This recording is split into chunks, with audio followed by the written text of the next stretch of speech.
On this episode, I'm going to show you some tips and how to repair a resistor for a Parma controller.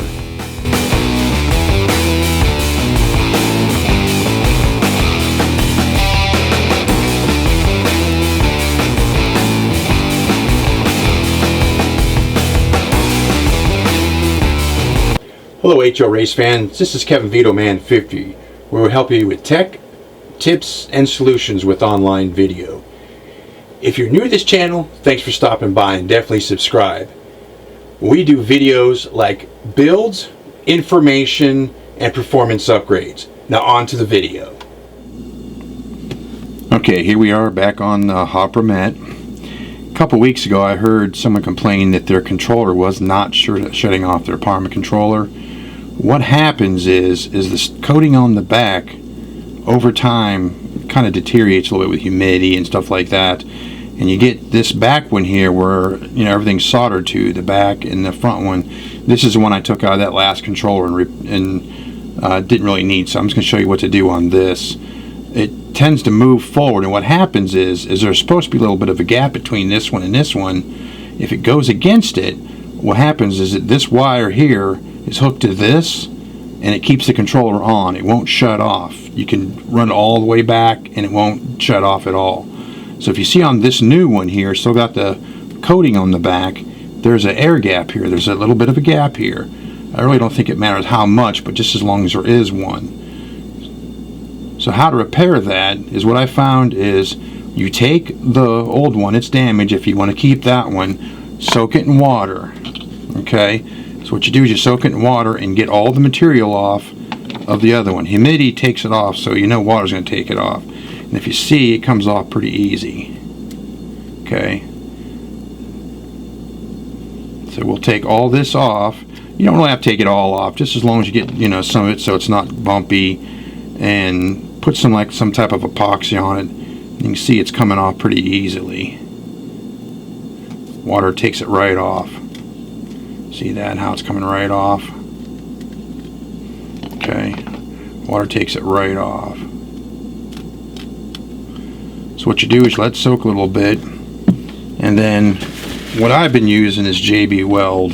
You can, any type of two-part epoxy will work just fine. Clear epoxy, gray epoxy, black, whatever you want to use.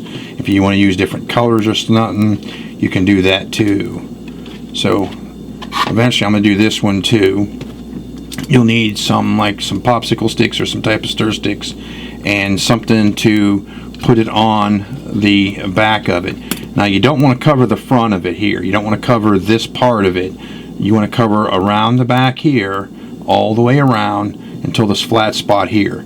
Now if you get some on top of here, it's not going to be a big issue, because you could, I don't know if you watched one of my last videos, you can sand it to get anything off the front. All you want to do is expose the metal part of the resistor, and the tighter the windings are, the higher ohm the resistor is. One like this one here, this, I'm pretty sure this one says it's a 4 ohm. I thought it, like I said, I thought it back a couple episodes ago, I thought it was a 25 ohm, but it's a 4 ohm. And see how this just comes right off. All you gotta do is let it soak a little bit and get it all off. See how it comes right off? See that? How it's just flaking right off. Okay, that's the start.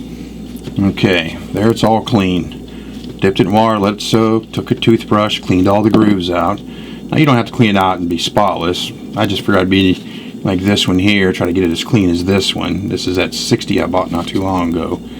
Now just make sure the air gap is pretty decent. You don't want to way out back here, but I figured, it's like probably about 50, 60 thousandths anyways, or 80 thousandths.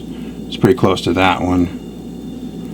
And what you do, you see how it's all come off, and what you do is, if you notice,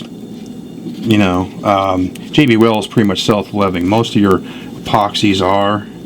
Mix it up even, mix it up real good, and what happens is it'll self-level on the back of the resistor.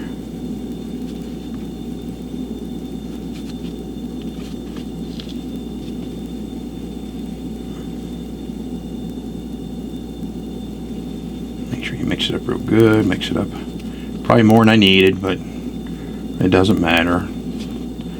Stuff ain't $1,000, so it's not that expensive. And all you do is you take it and you start going on here. Now you see there's the wire hooks to here and it hooks to the back here, so you want to make sure you cover that real good too. Cover it up real good. Like I said, if you go a little bit too far with it, you can sand it off. It's not a big issue. It does take a little bit to sand once it gets hard, so try not to go too far with it if you can help it, and don't put it on real super thick, but you need to put it on at least decently thick.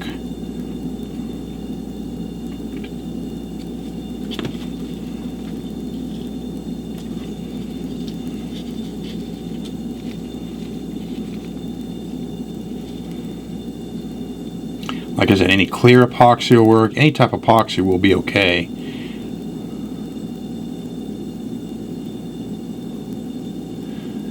I've seen some people say they cook them in the oven to harden them quicker, and hardens them real good, which you can do that if you want to go that far.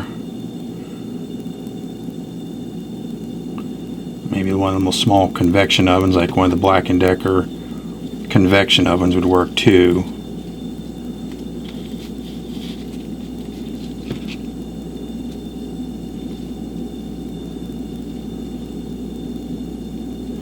Like I said, it'll be self-leveling, so we should be good there.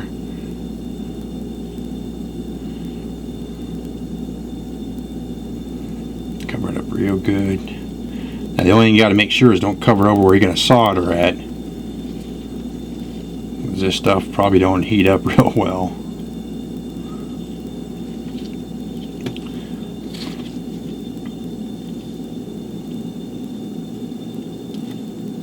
Like I said, if you get on the front, you can sand it, because all you need to worry about is making sure the metal gets, you know, make sure the metal is not covered. But we can sand it, that's not a big issue.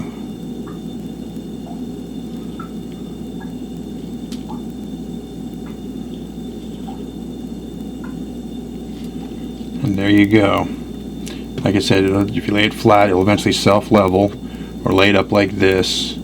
Let it air dry too, won't hurt nothing. But then make sure you get like on the end here like this, especially on the back side. Make sure you get it all good on the back side, especially like on the back one, where this one here was the one, this one edge here was the one that had problems. So you want to make sure that one gets enough on it. Okay, so we'll let this one dry and we'll finish it up. So I went ahead and I did these two. I did the one first, and I did my newest one. I went ahead and put the JB Weld on the back side of them to hold everything together. Like I said, you don't have to use JB Weld. Any type of epoxy will work, clear, whatever, like I was telling you before.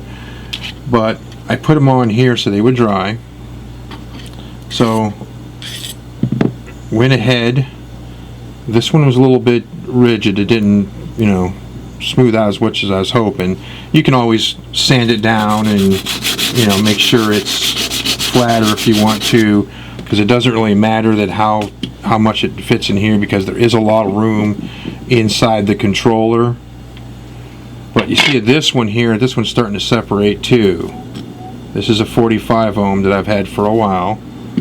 So, and the same thing as we showed before. You take the facing side and you do the figure 8. This is 180. This is 180 sandpaper. You do the figure 8 on the front side.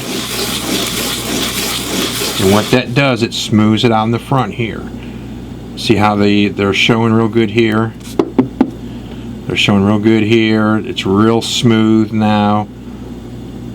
Like I said, this looks like a 4 ohm.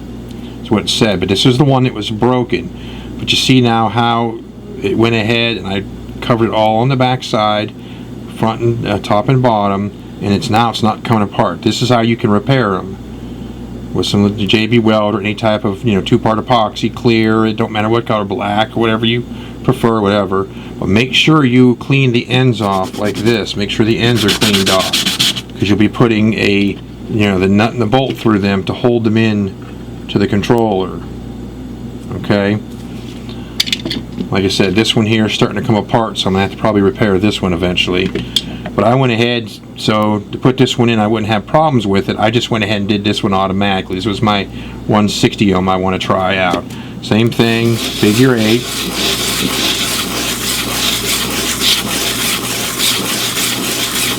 What that does when you're going figure 8, you're keeping it flat and smooth across the face of the resistor. And then, same thing, you just want to take it off. You can take it all the way to here and here if you wanted to. You don't have to. If you take it around to here and just put it on this little back side and just mold it all together so it doesn't break apart. See, now this won't break apart. With this, like this one was the same as this one, it had the original factory seal on it, but this stuff, as you see, look, it over time it dies. The heat and everything, I think, burns it off. You can see this one's starting to burn. That's what happened to this one. Like I said, this is just a junk one. I wanted to show you how to repair it. I saw someone on Facebook wanting to know because what happens to repair it, because what happened to his, it sounded like this connected with this, and he couldn't turn the controller off. It was always running. And I had one that did that too, and I replaced it. So the same thing, and make sure, like I said, see how this end is kind of bumped up a little bit? So you might just want to make sure you smooth that flat. Get that smooth flat. This is porcelain, so it's not going to be too bad on it. Sand it there. Sand it on the front side to make sure it's flat, so when you put the nut and bolt together, everything is flat. And there you go. Figure 8s, remember, figure 8s. Don't go back and forth or side to side. Figure 8s. Do 180 and then do 320 to smooth everything out. Same thing, as you see, I'm doing figure 8s with it. Figure 8s. That'll smooth it across the face a lot smoother. Sometimes you might have to grind something, maybe like this area here, or the back side of here, or this here. But most of your 60s, 45s, 120s are pretty decently smooth. All you're doing is just kind of making sure it's smooth and breaking it in. This is breaking it in. And then, like I said before, putting sandpaper between here and there is breaking it in also. The quicker you break it in, the flatter everything is, the better the controller works. Okay? Okay, I hope these tips for the Parma Controller that I've been showing you has really been helpful to you. There's other things I want to do eventually. I want to, put like a 120 ohm resistor in and be able to knock it down to use the same controller for different cars. I've seen a lot of guys use pots so they can turn them down, switches and all that. Eventually I want to get all that too.